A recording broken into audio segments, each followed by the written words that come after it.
Les va, que dicen muy buenas noches, nueva edición de Lo que se viene en televisión. Esta noche vamos a estar conversando con una organización no gubernamental, es Los Sin Techo.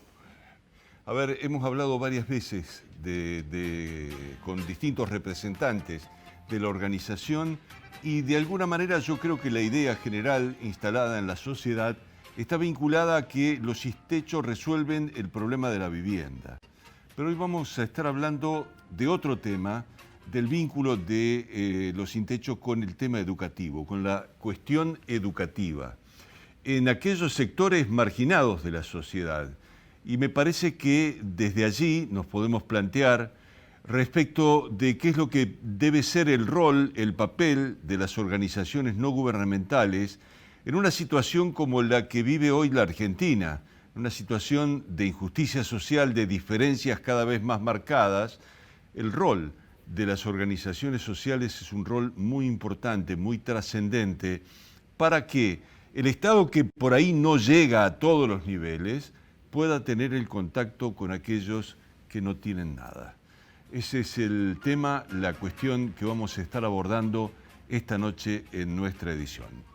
Patricia Grau, muy buenas noches, ¿cómo te va? ¿Cómo estás? ¿Qué decís? Buenas noches. Bien, la verdad un tema que a todos nos interesa, así que a prestar mucho oído porque el tema de organizaciones no gubernamentales muchas veces hace el trabajo que no hace, como dijo Héctor, el Estado. Sí, en determinados momentos yo te diría que las organizaciones no gubernamentales están vilipendiadas, están de alguna manera planteadas como un instrumento que tiene que ver con el clientelismo político. Y a mí me parece que hay otra faceta en la relación fundamentalmente de esas ONG con la sociedad que no tienen nada que ver con el clientelismo. Y eso yo creo que esta noche lo tenemos que rescatar porque tiene que ver con un aspecto. ¿Cómo va a ser el futuro? ¿Cómo va a ser el vínculo con aquellos sectores que estén no integrados en la sociedad? ¿Va a poder el Estado? ¿Van a poder los sectores privados? ¿O las ONG van a tener un papel preponderante, un papel inclusivo, un papel contenedor? Bueno, más allá de esta cuestión, también otros aspectos, la economía y la política, siguen por su camino. Matías Batista, muy buenas noches. ¿Qué tal, Héctor? Pato, muy buenas noches a ustedes, a la audiencia. En primer lugar, vamos a hablar hoy de los compromisos de deuda que tiene la Argentina, deuda interna, que pueden llegar a generar alguna luz de alarma en cuanto al cumplimiento de la meta acordada con el FMI de financiarse con el 1% de emisión a lo largo de este año. Así que es una cuestión muy técnica, pero a prestarle atención porque puede traerle problemas o dolores de cabeza al gobierno. Bien, y vamos a presentar a Hipólito, que en todo caso nos va a traer un tema de autonomía municipal, que también está relacionado directamente con lo que vamos a plantear esta noche. Hipólito, muy buenas noches. Hola Héctor, ¿cómo estás? Muy buenas noches. Hoy vamos a tocar el tema autonomía municipal.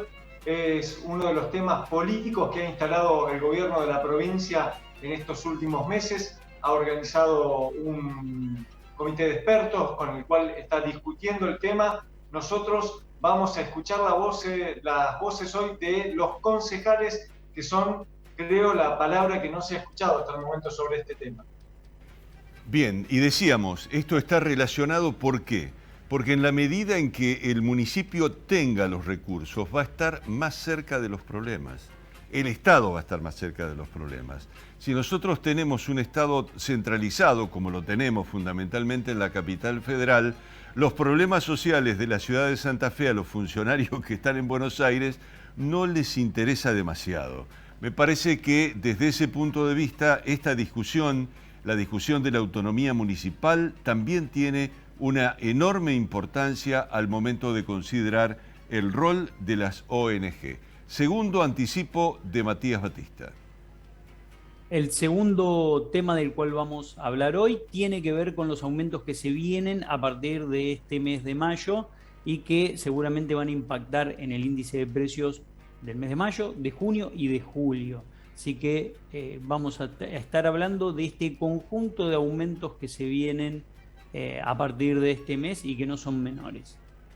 Bien, vamos a saludarlo a Luciano Zócola, que es quien representa en este caso a los Sin Techo. Luciano, muy buenas noches. Buenas noches, Héctor, un gusto estar acá. Bueno, tenemos un buen desafío por delante, ¿no? El tema de cómo están ustedes llevando adelante esta tarea, ya lo vas a estar contando y me pareció muy interesante. En todo caso, creo que debemos hacer alguna referencia al padre Rosso, fundador de la organización. Eso también, digamos, tiene una enorme importancia. ¿Cómo nace una organización? Tiene una enorme importancia respecto a definitivamente cuál es su perfil. Patricia, los temas, ¿con qué personas vamos a estar hablando esta noche? Bueno, vamos a estar hablando con personas que verdaderamente hacen mucho trabajo social, social desde la perspectiva de barrios, y por un lado vamos a estar hablando con Javier Mugni. Por el otro lado vamos a estar hablando con María Bustos, quien desde una organización no gubernamental armó toda una red para atender mujeres, niños y jóvenes. Bien, la promesa entonces de esta noche, vamos a hacer una breve pausa y ya estamos con ustedes.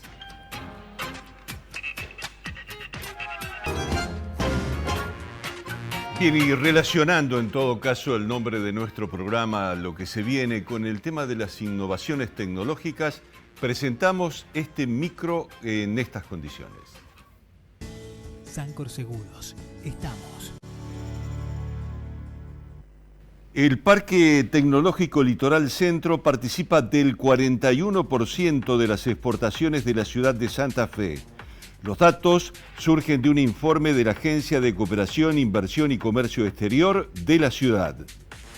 Concurso online del 16 al 20 de mayo para consolidar equipos emprendedores y convertir ideas. Las inscripciones abiertas hasta el 9 del corriente en vinculación UNL. Concurso de soluciones innovadoras del Banco de la Nación Argentina. Se trata de la 13ª edición. Habrá 4 ganadores con 3.200.000 pesos en premios. Tienen tiempo hasta el 20 de mayo para presentar el proyecto en www.empretec.org.ar/concurso. Convocatoria 2022 para Nodos de la Economía. Es un programa que impulsa clúster, polos y parques tecnológicos enmarcados en la Ley del Conocimiento. Debes presentar tu proyecto en el Ministerio de Desarrollo Productivo de Argentina, hasta 40 millones de pesos por proyectos. Créditos para inversiones productivas con un subsidio del 25% del FONDEP. Destinan hasta 70 millones por pyme y 5 años para la devolución. Gestión del Ministerio de Desarrollo Productivo de la Nación en 14 bancos de la provincia de Santa Fe. Bien, Teresa Parodi planteándonos la visión del Pedro Canoero, ¿no? Que muchas veces termina, porque no puede cumplir con sus tareas, termina en un barrio perdido de alguna ciudad, de una gran ciudad. Es así. Y ahí es donde empiezan a actuar ustedes, ¿no? Sí, en realidad no hace falta migrar para formar parte de la periferia de la ciudad. Sí. En un tiempo la migración interna fue la que alimentó a nuestros barrios más populares. Hace tiempo que en el caso de la ciudad de Santa Fe esta migración es mínima y en realidad lo que sucede es un crecimiento de la población que se encuentra en situación de pobreza o de extrema pobreza. Claro, y además que se van sumando a la situación de pobreza y de extrema pobreza otras personas, porque hay un proceso inflacionario que los empuja fuera del sistema totalmente. Sí, en términos de la economía sí, o sea, porque la pobreza se mide por ingresos, que indudablemente es un patrón objetivo y es la manera de tener en cuenta.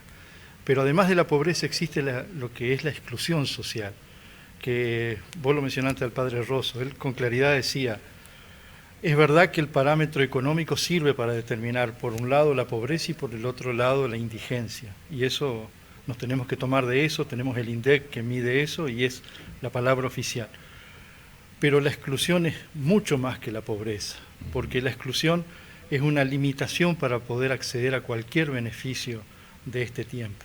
Es una exclusión que empieza por el mismo excluido, o sea, al sentirse incapaz de poder pasar una barrera, y que tiene que ver con que nació en un contexto difícil, con que no se nutrió bien en sus primeros años de vida, que no accedió a una educación de calidad, porque la igualdad de oportunidades para el acceso a la educación tiene que ver en los sectores con la necesidad de una subvención educativa. O sea, no es suficiente que las puertas estén abiertas de la escuela como es, por suerte, en nuestro país. Es necesario que existan las condiciones para que ese chico que nació en ese contexto pueda asistir, y no solo asistir y permanecer, sino también pueda aprender en este contexto. Claro, hubo una situación, además de todo lo que vos terminás de plantear, hubo una situación en estos 2 últimos años que no necesariamente está saldada desde el punto de vista sanitario, es la pandemia, y allí, bueno, si alguien no tenía recursos desde el punto de vista tecnológico como para seguir el aprendizaje a distancia, eran los sectores excluidos. Sí, sin duda. De todas maneras, primero, tenemos que reconocer que la pandemia fue la bomba nuclear en el medio de una situación que ya estaba diezmada. O sea, esta bomba no cayó en una estructura sana, en una estructura en crecimiento y de igualdad y de justicia en cuanto al acceso y permanencia en la educación. Cayó ya en algo deteriorado. Nosotros estamos trabajando muy fuerte el tema, porque es para nosotros el principal problema de la educación en los barrios, el tema de la alfabetización. Uh-huh. Este problema, el Movimiento Los Sin Techo tiene desde hace más de 30 años aulas donde se brinda apoyo educativo. Primero lo hicimos incorporando la tecnología, aquella visión del padre Rosso de decir, para los que menos tienen lo mejor, o sea, como una manera de acortar los caminos para la inclusión social. Pero además de eso, luego se incorporó las redes. Los Sin Techo tuvieron una red inalámbrica para acceso a Internet en esas zonas que no había, y por sus características solo los bancos y los supermercados lo tenían en ese momento. Es decir, fue realmente un paso adelante en esta cuestión. Bueno, ya desde entonces nosotros estamos teniendo en cuenta que hace más de 2 décadas que está el problema del analfabetismo. Nosotros hacíamos cursos de oficio hace 15 años y nos dimos cuenta cuando hicimos uno de mayor nivel que los chicos no sabían las fracciones. Hacía un curso para asistente de panadería y no sabían que era un cuarto, que era un medio, que eran 250 gramos. Y estábamos hablando ya de chicos que habían egresado de la escuela, eran adolescentes, eran jóvenes. Entonces, el problema no empezó con la pandemia, que eso es lo que hay que tener muy en cuenta. Y no fue un problema básicamente del acceso a la escuela. Lo agravó, creó problemas. La ausencia del comedor nomás, no es lo mismo un plato caliente todos los días. Uno dirá, esta no es función de la escuela. Es función de la escuela y es función de la sociedad que estos chicos se incorporen, y hay que poner todos los esfuerzos necesarios. Sí, vos decías muy bien, decías en todo caso que, bueno, la escuela tiene la puerta abierta, pero eso no es suficiente. Es un brazo del Estado que llega hasta un determinado lugar. Hoy decíamos, bueno, que la autonomía tal vez pueda resolver los términos de vínculo del Estado con aquellos sectores no integrados de una manera más sencilla, más directa, por una cuestión de cercanía.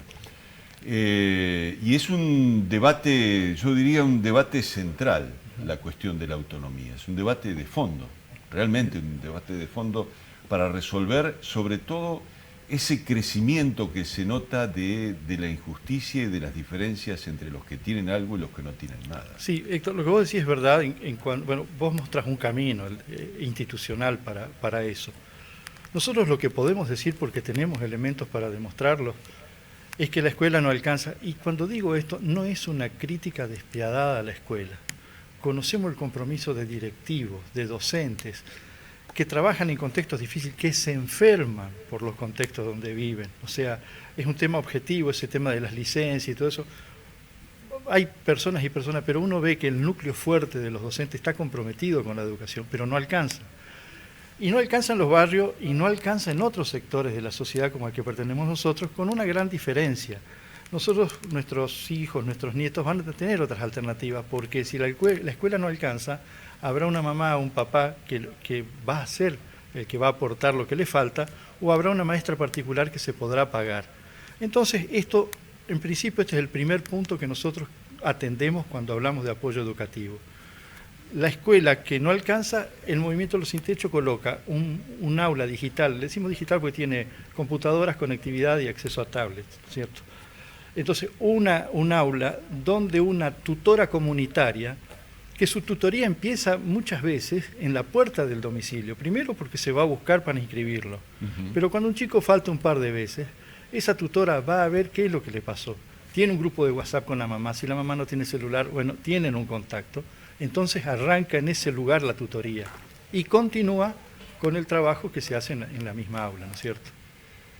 El tema de este trabajo que vos estás contando no es el tema más conocido de Los Sin Techo, porque sin duda que en todo caso el origen y el título que tiene la ONG los pone como lejos de la educación, sí. Pero no es así. Digo, el papel de las organizaciones no gubernamentales es un papel clave en este momento, en el mundo entero. Si uno ve, en todo caso, qué es lo que está pasando en el mundo con las organizaciones no gubernamentales, claro, con otra condición social, todavía es mucho más importante. ¿Por qué? Porque hay un fenómeno más, que es la desaparición, entre otras cosas, de los partidos políticos. Entonces, ¿cuál es el vínculo que tiene la sociedad con el Estado? Desaparecida la política, desaparecidos los partidos políticos como están, en todo caso, de este tipo de problemas, ¿no? Y aparecen las ONG. Por eso es importante, seguir teniendolas cerca y seguir alimentándolas, no con un criterio clientelar, con un criterio de integración. Sí, ahora fíjate vos, primero estoy de acuerdo con lo que decís, pero no solo es una cuestión de vínculo entre organizaciones, se trata de cómo se asume el problema de la educación. Y vamos al tema, nosotros tenemos este programa que se llama De la tiza a la robótica. Este programa tiene algunas características en particular. Un gran compromiso de la escuela. Cuando decimos la escuela decimos la maestra de grado y decimos los directivos. Un apoyo del Movimiento Los Sin Techo a través de sus tutoras. Si vos me preguntaras cuál es el cimiento de este proyecto, te diría la maestra de grado y la tutora del aula comunitaria. Nosotros en el año 2018 hicimos una evaluación y lo que hicimos fue incorporar durante ese año para el apoyo educativo a todos los chicos y chicas, independientemente del grado que estuvieran, pero que tuvieran problemas del aprendizaje de la lectoescritura. Cuando terminó un año, después de un año de esfuerzo, teníamos más del 35% que no había aprendido a leer y escribir. De ahí sacamos algunas conclusiones. Fracasamos, primero fracasamos. Fracasó la escuela, pero fracasamos nosotros también. Entonces de ahí es que nace este programa que tiene 3 o 4 puntales que son los que sostienen. Primero, el compromiso de la escuela. Segundo, el trabajo de las tutoras comunitarias. Tanto la escuela enseña y las tutoras con nuestras aulas de Los Sin Techo apoyan. Este apoyo educativo se hace con un mismo programa y con un seguimiento diario. Nuestras tutoras terminan la clase y hacen un informe de audio, para que la maestra sepa lo que pasó. Y encima de eso, nuestras tutoras, como ellas nos pedían siempre más capacitación, pusimos en línea una tutora docente que desde el canal Sí Televisión, que es donde está el aula central de Los Sin Techo, desde ahí hace una tutoría en vivo, las 2 horas que tienen de clase, las 3 horas de cátedra que tienen. Entonces estamos hablando de 3 cosas. Y respecto a la lectoescritura, trabajamos con un método que es bastante resistido, pero que es lo que hoy se dice basado en la evidencia científica o fonológico, y que no es otro que muy parecido a la palabra generadora con la que aprendimos los dos, ¿no es cierto? Bien. Bueno, estamos conversando con Luciano Zócola. Estamos hablando de esta tarea que, por así decía la Pato en el arranque del programa, les interesa a todos. Yo no sé si les interesa a todos realmente, pero el esfuerzo que se está haciendo es un esfuerzo muy importante por integrar. En la medida en que la diferencia entre quién está integrado en una sociedad y quién no está integrado sea más grande, es desde ya un acto de violencia, que después se vuelve con otras formas de violencia. Eso es lo que tenemos que entender, eso es lo que tenemos que aprender en todo caso para hacer un camino solidario como hace esta organización no gubernamental en los barrios de la ciudad. Hacemos una pausa.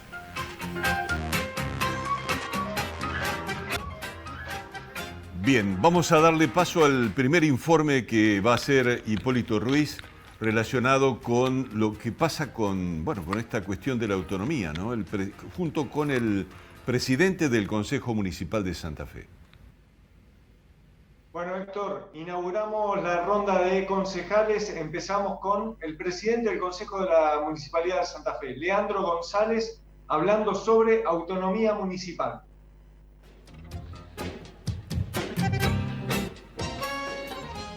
Nosotros, por lo menos desde el Frente Progresista, hemos tenido una posición, diría, histórica, que es en favor de las autonomías municipales, que a la vez entendemos que debe darse a la par de una lógica de redistribución de recursos. Recordemos cómo fue allá por los años 90 ese proceso de descentralización que llevó adelante Menem, donde descentralizaba pero sin recursos. Eso es lo que pasó con la escuela pública, con las escuelas que fueron provincializadas. Sabemos que eso generó un desmedro muy fuerte hacia lo que era la calidad del servicio educativo. Bueno, nosotros en ese sentido entendemos que la discusión debe ir autonomía de la mano de los recursos, y también una posición histórica que hemos tenido del Frente Progresista indica que la mejor forma de generar la autonomía es a través de una reforma de la Constitución provincial. Esa ha sido la postura histórica del Frente, que nosotros en este caso reivindicamos. No desconocemos que podría haber una discusión en base a una ley, podría discutirse ciertas cuestiones que hoy están en otras órbitas, el caso de la cuestión de salud, podría o no involucrar la cuestión de seguridad. Hoy la principal demanda de vecinos y vecinas tiene que ver con la seguridad, y sabemos que es escaso, más allá de los esfuerzos que puedan hacer los municipios. Podemos colocar más cámaras, podemos ajustar algunas herramientas de control, podemos ver la función y roles de la GCI, pero en definitiva el control de las comisarías, el ordenamiento de los patrullajes y demás, está en manos de la provincia. Esa podría ser un marco de discusión: salud, seguridad, una mucho mayor articulación en los niveles educativos. Ejemplo, la ciudad de Santa Fe tiene los jardines maternales municipales de carácter obligatorio. Los principales temas que hacen a la vida cotidiana de vecinos y vecinas pueden pasar por la autonomía. Eso hay que explicarlo muy bien a la sociedad, porque si no parece que estamos discutiendo sobre cuestiones que son muy abstractas y que quizás no tienen que ver con la vida diaria, pero que sí tienen que ver con la vida cotidiana, que pueden atravesar a las principales discusiones de los temas que aquejan a la comunidad, pero que sí o sí tiene que venir emparetada con recursos. Bien, vamos a tomar contacto con otra persona que hace un trabajo social. Es un laburo que hizo Patricia Grau en contacto con otras organizaciones sociales. Así es, en realidad vamos a hablar con un actor social, un colaborador social. Él es Javier Mugni y hace un trabajo, quiero que escuchen, hace un trabajo muy interesante de conexión, él y muchos en un grupo, de conexión con cuestiones que la gente necesita. Lo escuchamos.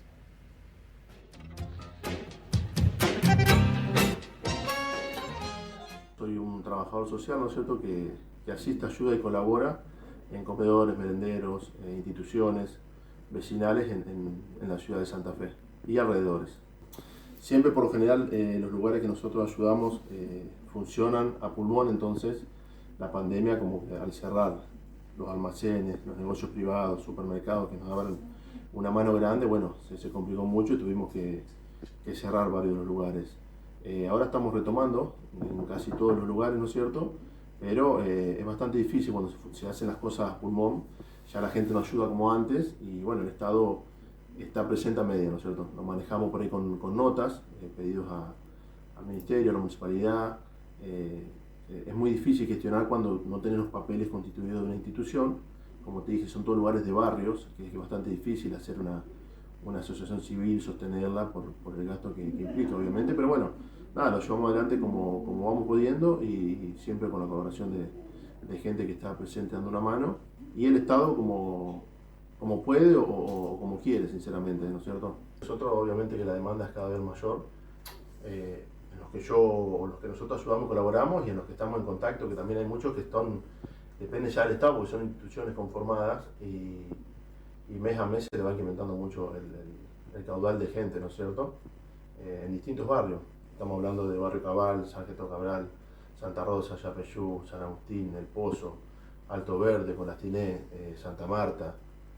Me voy acordando así, ¿no es cierto?, Santa Rosa, bueno, que ya dije, hay muchos, San Lorenzo, también las vecinales, ¿no es cierto?, que hay vecinales que ya tienen comedor o merendero, y nada, los vecinos, si no comen ahí, no sabes si después comen durante la semana, están las escuelas, las iglesias. Yo creo que, bueno, es raro porque a la vez el Estado baja millones en mercadería, y yo creo que nos está viendo reflejado porque uno que anda a la calle, en los barrios, hay hambre. Y la gente, obviamente, que lo primero que te pide es un trabajo, ¿no es cierto? Por ahí la gente que ayuda y colabora en cada comedor, merendero, institución, vecinal, club, lo que quiera llamarle, no tiene trabajo, o son changas, ¿viste? A lo mejor llega a la casa y no tiene para comer, o no tiene para la garrafa. Después hay mucha gente con problemas de salud, hace años que no se hacen un estudio. Nosotros estamos trabajando con el representante de la comunidad del Hospital Iturraspe, Fabián Contreras, que también estamos gestionando un montón de cosas del hospital para la gente, ¿no? Para la comunidad, como lo dice. Pero bueno, qué sé yo, demandas hay un montón. Te piden pañales, te piden medicamentos, un paquete de yerba, una leche especial para un nene, para una persona con cáncer. Nada, un montón de cosas que le faltan a la gente, sinceramente. Bien, vamos al informe económico de Matías Batista. Cuando lo escuchen, mientras estamos hablando de este contexto, vamos a ver cómo las informaciones previstas para esta semana se van a grabar. Bien, decíamos al principio del programa, la Argentina tiene una meta con el FMI del 1% del PBI en cuanto a emisión monetaria. Esa meta la tiene que cumplir. Para cumplir con esa meta hay que endeudarse en el mercado interno y colocar deuda en el mercado interno, pero el mercado interno te tiene que prestar. Bueno, le viene prestando bien a la Argentina. Enero, febrero y marzo fueron meses en los que les prestó bien, y tengamos en cuenta que todos los meses vence un conjunto de endeudamiento emitido el año anterior, y el desafío del gobierno es renovar ese endeudamiento. Si vencen 100 pesos y vos lográs colocar 120 pesos en el mercado, significa que además de cumplir con todo lo que vencía, te quedaste con 20 de financiamiento neto positivo, y si vencían 100 y renovaste 90, significa que tuviste que emitir la diferencia entre los 90 y los 100 para poder cumplir con los vencimientos del mercado. Tuviste financiamiento neto negativo. ¿Qué fue lo que le pasó al gobierno en abril? Enero, febrero y marzo funcionó bien, tuviste financiamiento neto positivo, pero en abril se encendió una luz de alarma porque obviamente la Argentina vencían 100 y colocó 90, por lo cual hubo que emitir esa diferencia, y esto empieza a encender una señal de alarma que no es para preocuparse por el momento, pero que es para prestarle atención. Esto es una cuestión muy técnica, pero a prestar atención lo que pasa en mayo, junio y julio, porque esto puede traer tensión en el mercado de deuda interna de la Argentina, puede obligar al gobierno a emitir más y pueden replanificarse los vencimientos de deuda. Así que hay que tener mucho cuidado con esta cuestión. Bien, gracias Matías, muy amable. Ya vamos a estar en contacto contigo. Luciano, el desafío es, en 6 minutos, explicarnos cómo es este vínculo tecnológico que ustedes están haciendo con la situación social. Sí, bien. Este vínculo tecnológico, en el que lo tecnológico juega un papel importante, pero donde la integración de distintos actores, yo te diría que es lo primero que tenemos que destacar. ¿Y de qué estoy hablando? La escuela es la que enseña, el movimiento Los Sin Techo es el que hace el apoyo educativo, y tenemos otros 2 actores más en estos, que es para el desarrollo del material didáctico, que ese sí utiliza las últimas tecnologías. Hay material analógico, tradicional, de láminas, de letras, todo lo que habitualmente está, pero también hay aplicaciones en realidad aumentada, y en este caso nosotros trabajamos muy fuerte con la Facultad de Ingeniería y Ciencias Hídricas, que es la que hace la aplicación en sí, y con el canal Sí Televisión, que es de donde generamos todo el programa integral de capacitación y el marco a través del cual se desarrollan las aplicaciones en realidad aumentada. Esta relación es la que lleva a que nosotros dispongamos, me estoy quedando en la tecnología, también las aulas de los sin techo tienen acceso a Internet, y en el caso de este programa que se llama De la tiza a la robótica, que es un programa de alfabetización y difusión y divulgación de la ciencia, tienen conectividad, y hay, desde el aula central que está en Canal Sí Televisión, se hacen tutorías que son no para el chico que está en el aula, sino tutorías para la tutora comunitaria que está en el aula del movimiento. Para los que van a hacer el para trabajo. los tutores, no los docentes de la escuela, Correcto, sino los tutores nuestros, los tutores del movimiento de los sin techo. Entonces, este conjunto hace que con un programa que parte de lo que se denomina el método fonológico, que consiste en enseñar las vocales primero, las consonantes de mayor uso después, y que está respaldado por las neurociencias en el sentido de que es el modo como naturalmente se aprende. El niño o la niña aprenden a hablar de manera natural con la madre. Ven lo que dice la madre dice ajo, miran la boca, escuchan y repiten. Eso se da natural.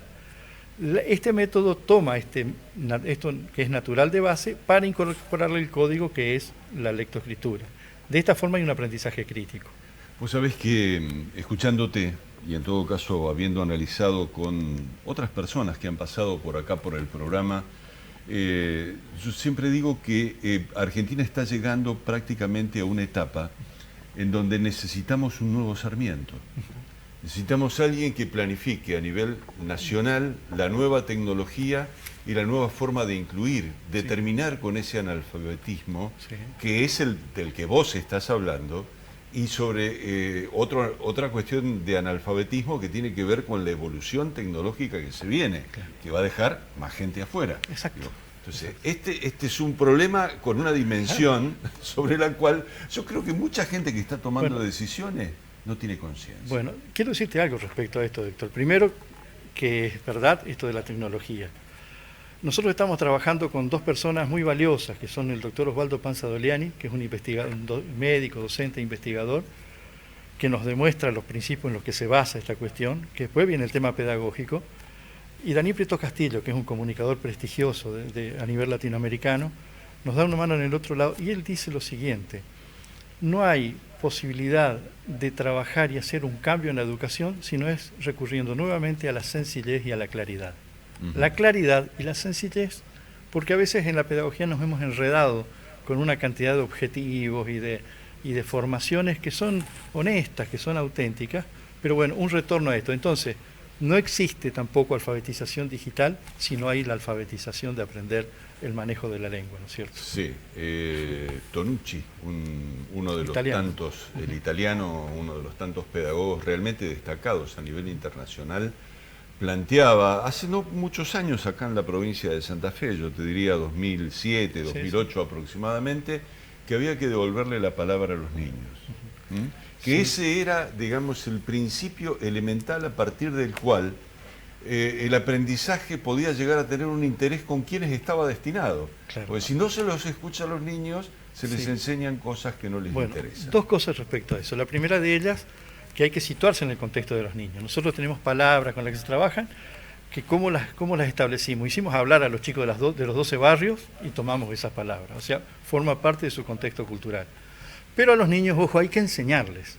Si vos no les decís que la A es la A, que la E es la E, si vos no le enseñás, el chico no va a aprender en su contexto tampoco. Porque además hay un problema serio. Uno tiene que hacerlo consciente de su realidad a los chicos, pero son chicos que hasta tienen un universo de la palabra muy limitado. A esos chicos no les leyeron cuentos, a esos niños no los hicieron jugar con juegos didácticos, a eso no los llevaron a hacer esparcimientos. Y entonces el perchero de donde colgar los conocimientos es mucho más chico que un chico que nació donde le leyeron los cuentos, fue a eventos culturales. En eso hay que tener en cuenta. Entonces, sí la participación de los niños, pero enseñale a los niños. Los niños automáticamente no aprenden. No es que porque lo pones en contacto con los textos los chicos van a aprender, ¿no es cierto? Estamos conversando con Luciano Zócola y es un buen momento para escuchar un buen tango.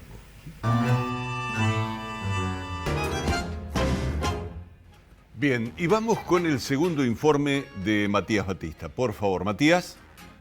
El segundo aspecto del cual vamos a hablar hoy, lo anticipábamos al inicio también, aumentos que se vienen a partir de mayo. Lo primero que hay que decir es alquileres y expensas. Alquileres todos los meses tenemos aumentos.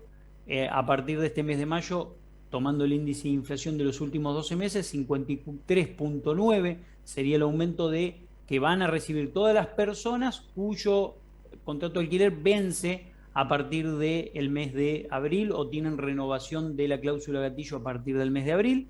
También aumentos en las expensas porque aumentaron los salarios de los encargados de edificios, 20% a partir de mayo y 15% a partir de julio. Empleadas domésticas tuvieron un aumento del 12% en marzo, 6% en abril, mayo 9% y se habla de junio 15%. Tengamos en cuenta que cada uno de esos aumentos que acabo de mencionar se empiezan a aplicar a partir del mes siguiente, o sea, se hacen efectivos a partir del mes siguiente.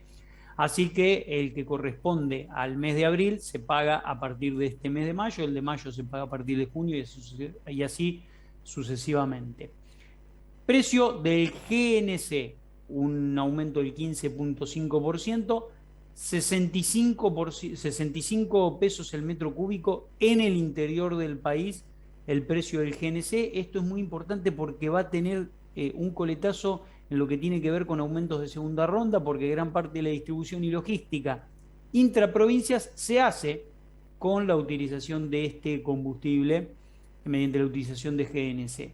Telefonía móvil, internet y cable, aumento de 9.5% en mayo, 9.5% en julio, acumulativamente me da casi un 20%, así que también aumento significativo en este conjunto de servicios. Y el gobierno autorizó las prepagas, 8% a partir de mayo, 10% a partir de junio y 4% a partir de julio. Así que este es el conjunto de aumentos que se vienen. Hay que sumarle uno más, que es el aumento a nivel nacional, pero en lo que es provincia de Buenos Aires, de colegios privados. 8% en marzo, retroactivo, 8% en julio y 9% en septiembre. Esto seguramente va a tener consecuencias en el interior del país con el aumento también en colegios privados. Así que este es el conjunto de aumentos que se vienen a partir de mayo. Difícil contener la escalada inflacionaria con este conjunto de aumentos, ¿no? Bien, Matías, muchas gracias y realmente preocupante lo que terminas de plantear. Es parte de la realidad que nos toca vivir todos los días, ¿no? Patricia. Bueno, vamos a escuchar a María Bustos.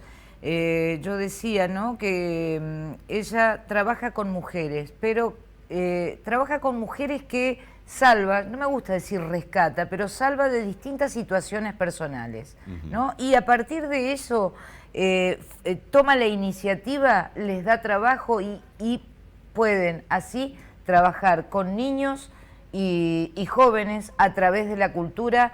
Es muy interesante lo que tiene para contarnos. Después yo voy a hacer un cierre porque fue muy larga la conversación, pero rescaté lo más importante y ya vamos a escuchar después cómo sigue la historia que nos va a contar María. Dale, vamos.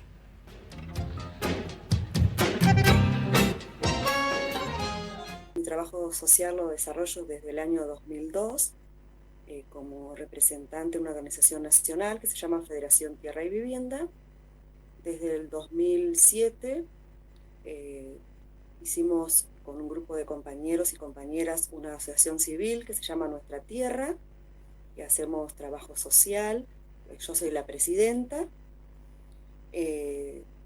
Trabajamos en un centro de día para mujeres con temas de violencia, varias capacitaciones que hacemos sobre todo sobre el derecho de la mujer, pero también trabajamos con los niños y con los jóvenes en un centro de día para niños, donde se hacen talleres, capacitaciones. Tenemos un equipo de trabajo de asistentes infantiles,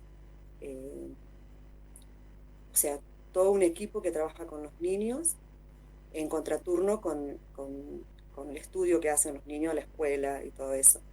Todas actividades deportivas, sociales, donde se le entrega una vianda. También trabajamos con los jóvenes, presentamos un proyecto a nivel nacional en el Ministerio de Cultura que se llama Punto de Cultura, para hacer una banda de rock de jóvenes donde se presentaron 3.000 participantes, instituciones, se seleccionaron 300 en todo el país, y una de esas es la nuestra, que se llama la Banda Redemption. Son un grupo de adolescentes y jóvenes que también tienen talleres de capacitación, de formación, profesores, tutores, así que está muy bueno. Aparte, soy síndica de una cooperativa de mujeres que formamos en el año 2015, donde hay mujeres, somos 12, de distintas edades, desde jovencita hasta ya jubiladas, que hace tareas culturales y de organización de eventos también. También hicimos construcción de viviendas en el barrio Guadalupe Oeste, para familias que no lo tenían, y la prioridad la tuvieron las mujeres, que fueron con las que trabajamos en el territorio, para que las viviendas estén a nombre de las mujeres. Nosotros siempre nos presentamos a distintos proyectos, como te comenté, lo de la banda, ¿no es cierto? Lo del centro de día con niñez, acá en la provincia. Después estamos en algún programa nacional con la cooperativa de mujeres, de un proyecto productivo, que es el que tenemos hicimos un convenio con la municipalidad por el parador en el Parque del Sur. Hay un equipo de compañeras que trabajan ahí. Ahora en marzo firmamos un convenio particular con un colegio donde estamos a cargo de la cantina, donde hay otro grupo de compañeras que están trabajando ahí. Hay otro grupo de compañeras que están a nivel en el área administrativa, de armado de proyectos, o sea, tenemos ayuda estatal mínima, básica sería, ¿no es cierto? En último informe de Hipólito, en este caso con el concejal Garibaldi. Segunda parte del informe, Héctor. Escuchamos ahora a Julio Paco Garibaldi, concejal de la ciudad de Santa Fe por el Partido Socialista. Nos dice esto sobre autonomía municipal, el tema que estamos discutiendo hoy.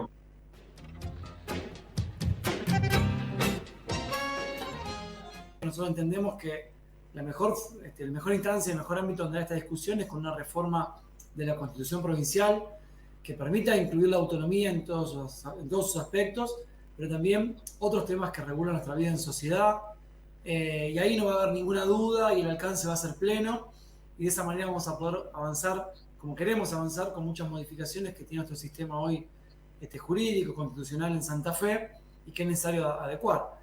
Y después, en cuanto a la discusión que está planteada actualmente, creo que sí hay aspectos de la autonomía que se pueden avanzar vía ley. Nunca es bueno hacerlo de manera particular o fragmentada, sino en su integralidad. Y por supuesto, la primera que tiene que abordarse es la de los recursos. No hay autonomía posible sin el financiamiento para llevar adelante las responsabilidades que se le quieren atribuir a las municipalidades. O dicho de otra manera, los gobiernos locales quieren y pueden tomar más atribuciones, más responsabilidades, pero por supuesto para poder llevarlas adelante precisan de los recursos. Así que también es un debate fundamental en el marco de la discusión de la autonomía. Creo que hay muchos aspectos que se pueden modificar, de tanto la coparticipación que da la provincia de Santa Fe a los gobiernos locales. En el caso de la provincia de Santa Fe se coparticipa automáticamente el 13,14% de la masa del presupuesto provincial. Y en otras provincias, como por ejemplo en Córdoba, estamos hablando del 18% para los municipios y las comunas.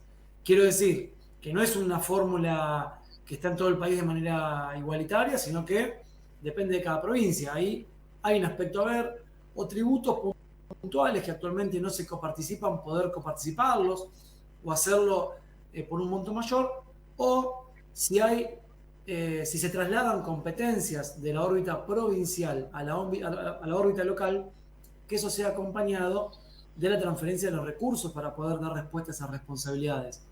Vivimos en Argentina, sabemos lo que pasó tanto con la salud y fundamentalmente con la educación, cuando el gobierno nacional le dijo a las provincias: ahora se hacen cargo ustedes, y la responsabilidad se deslingó, pero no se transfirieron los recursos. Entonces el gobierno nacional, que es el que más recauda, es el que menos competencias y responsabilidades tiene, y a medida que bajamos al nivel provincial y fundamentalmente a nivel local, hay más responsabilidades y menos recursos.